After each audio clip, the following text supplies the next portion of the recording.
ಡಿಪಾರ್ಟ್ಮೆಂಟ್ಗೆ ಹೋಗ್ಬೇಕು. ಇವೆಲ್ಲ ಇದ್ರೇನೆ ಒಂದು ಜಮೀನಿಗೆ ಪಕ್ಕಾ ದಾಖಲೆ. ಆದರೆ ಒಂದು ಜಮೀನಿಗೆ ದಾಖಲೆಗಳು ತಗೊಳ್ಳಕ್ಕೆ 4 ಕಚೇರಿಗೆ ಹೋಗ್ಬೇಕು ಅಂತಂದ್ರೆ ಆ 4 ದಾಖಲೆಗಳನ್ನು ಸೇರಿಸೋಷ್ಟೊತ್ತಿಗೆ ಬಹುಶಃ 1 ತಿಂಗಳು ಆಗ್ಬೋದು, 2 ತಿಂಗಳು ಆಗಬಹುದು.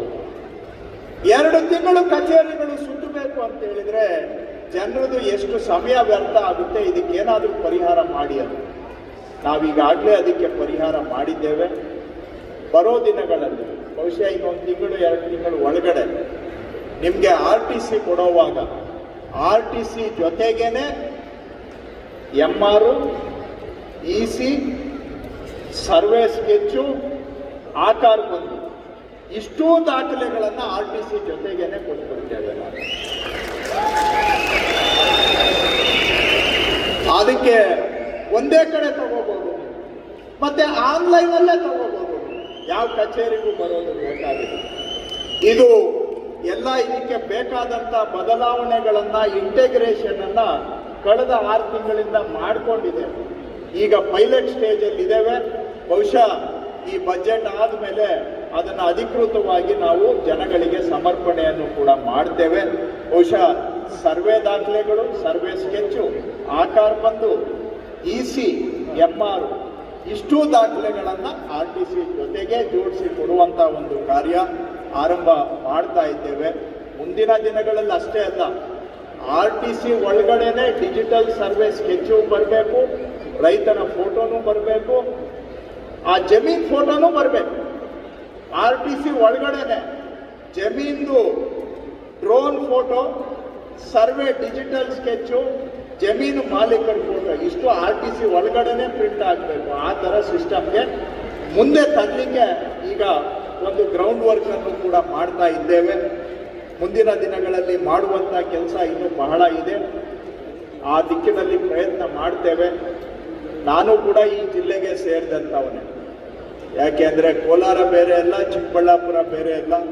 ವಿಭಾಗ ಆಗಿ 2 ಜಿಲ್ಲೆ ಆದರೂ ಕೂಡ ನಾವು ಭಾವನಾತ್ಮಕವಾಗಿ ಕೋಲಾರ, ಚಿಕ್ಕಬಳ್ಳಾಪುರ 2 ಒಂದೇ ಜಿಲ್ಲೆಗೆ ಸೇರಿದಂಥವು. ಇದೇ ಜಿಲ್ಲೆಯಲ್ಲಿ ನಾನು ಶಾಸಕನಾಗಿದ್ದಂಥವನು.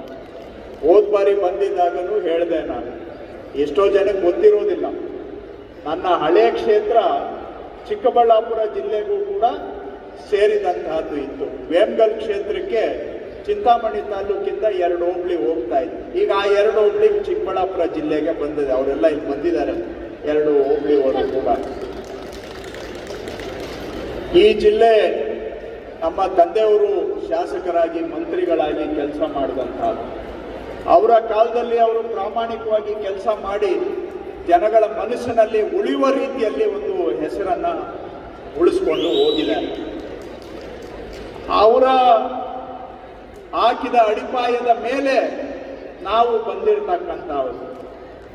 ಅವರು ಯಾವ ಒಂದು ಪ್ರಾಮಾಣಿಕತೆಯನ್ನು ಇಟ್ಕೊಂಡು, ಜನಗಳ ಬಗ್ಗೆ ಬದ್ಧತೆಯನ್ನು ಇಟ್ಕೊಂಡು ಜನಪರವಾಗಿ ಕೆಲಸ ಮಾಡಿದ್ರು, ಅದರಲ್ಲಿ ಸ್ವಲ್ಪನಾದರೂ ನಾವು ಉಳಿಸ್ಕೋಬೇಕು ಅಂತ ರಾಜಕೀಯಕ್ಕೆ ಬಂದಿರತಕ್ಕಂಥವ್ರು. ಅದನ್ನು ಉಳಿಸ್ಬೇಕು ಅಂತೇಳಿ ಅಂತ. ಜೊತೆಗೆ ನಾನು ಈಗ 6ನೇ ಬಾರಿ ಶಾಸಕ. ಕೋಲಾರ, ಚಿಕ್ಕಬಳ್ಳಾಪುರದಲ್ಲಿ 2 ಬಾರಿ ಶಾಸಕನಾಗಿದ್ದೇನೆ, ಬೆಂಗಳೂರಲ್ಲಿ 4 ಬಾರಿ ಶಾಸಕ.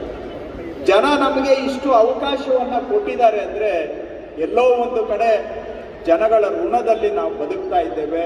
ಅವಕಾಶ ಸಿಕ್ಕಾಗ ಕೈಲಾದಷ್ಟು ಮಟ್ಟಿಗೆ ಆ ಜನಗಳ ಋಣವನ್ನು ತೀರಿಸುವಂಥ ಪ್ರಯತ್ನ ನಾವು ಮಾಡುವುದು ನಮ್ಮ ಧರ್ಮ.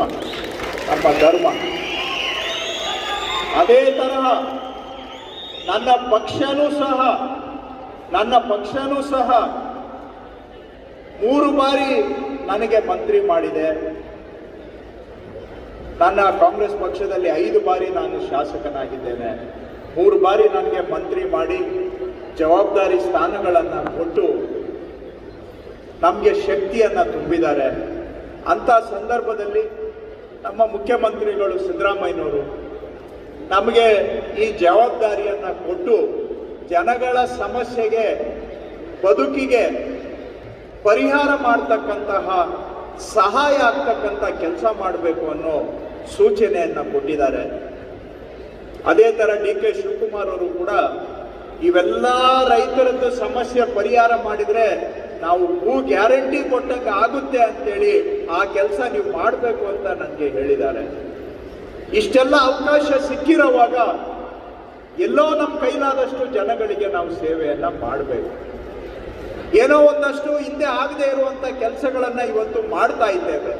ಆದ್ರೆ ನಮ್ಮ ಕಂದಾಯ ಇಲಾಖೆ ಹೇಗೆ ಅಂತ ಹೇಳಿದ್ರೆ ಆಗದಷ್ಟು ಆಳ ಬಾವಿ ಅಂತ ಹೇಳಿ ಇಲ್ಲಿ ಎಷ್ಟು ಕೆಲಸ ಮಾಡಿದ್ರು ಇನ್ನ ಡಬಲ್ ಕೆಲಸ ಮಾಡುವಂತಹದ್ದು ಇರ್ತದೆ. ಯಾಕೆಂದ್ರೆ 16 ವರ್ಷಗಳಿಂದ ಸಮಸ್ಯೆಗಳು ಬೆಳ್ಕೊಂಡು ಬಂದ್ಬಿಟ್ಟಿದ್ದಾವೆ. ಅವುಗಳನ್ನ ಪರಿಹಾರ ಮಾಡಬೇಕು ಅಂದ್ರೆ ಕಾನೂನಿನ ತೊಡಕು, ಬೇರೆ ಬೇರೆ ಸಮಸ್ಯೆ, ಎಲ್ಲಾ ಸಮಸ್ಯೆಗಳ ಮಧ್ಯನೂ ಕೂಡ ಒಂದಷ್ಟು ಪ್ರಯತ್ನವನ್ನ ಮಾಡ್ತಾ ಇದ್ದೇವೆ. ಮಾಡಬೇಕಾಗಿರುವಂತಹದ್ದು ಇನ್ನೂ ಬಹಳ ಇದೆ. ಆ ದಿಕ್ಕಿನಲ್ಲಿ ಇಂಥ ಕಾರ್ಯಕ್ರಮ ಮಾಡಿ ನಾವು ಮಾಡಿದಂಥ ಕೆಲಸ ಜನಗಳಿಗೆ ಸಮರ್ಪಣೆ ಮಾಡಿದಾಗ ಎಲ್ಲೋ ಒಂದು ಕಡೆ ನಮ್ಮ ಕೆಲಸ ಜನಗಳಿಗೆ ಅನುಕೂಲ ಆಗ್ತಾ ಇದೆ ಅಂದ್ರೆ ಅದೇ ನಮಗೆ ಹೆಚ್ಚಿಗೆ ಕೆಲಸ ಮಾಡೋದಕ್ಕೆ ಸ್ಫೂರ್ತಿ ನೀವೇನೆ. ನಮ್ಮ ಅಧಿಕಾರಿಗಳಿಗೂ ಅಷ್ಟೇ.